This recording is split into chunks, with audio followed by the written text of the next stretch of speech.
بسم الله الرحمن الرحیم. ټولو مسلمانانو بایګانو ته درخواست دی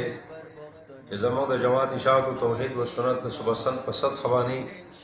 په بنارس پیرآباد نمبر 2 چاټي ګراوند کې اجتماع ده او دې اجتماع ته به زموږ د جماعت لوی علما راځي، لوی شيوخ، زموږ امیر صاحب، امیر محترم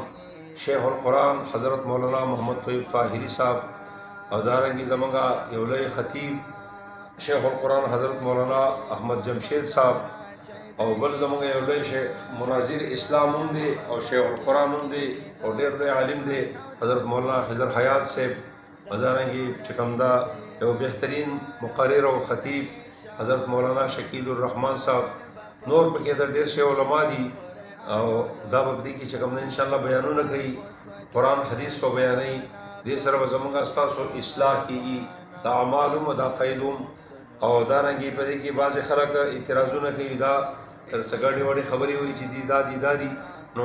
دا خبرې واورئ زموږ د علماو، ستاسو تسلي وشي، د چا څه شکونه انشاءالله هغه شکونه به هم ختم شي او تسلي به هم وشي، او الله پاک به زموږ په دې قرآن اورېدلو سره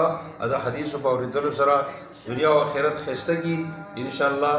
د دنیا د ژوند خو ډېر مختصر دی، خو د آخرت هغه عظیمه زندګي به الله پاک زموږ کامیابی کړي، ځکه دا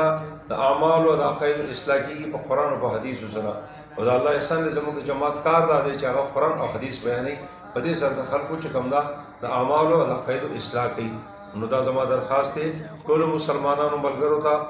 ټولو مسلمانانو بایګانو ته، یا خصوصا خپل د جماعت ټولو ملګرو ته، ارکانو ته چې دې کې خامخا ټول شرکت وکړي، په ډېر تعداد سره الله کامیاب کړي.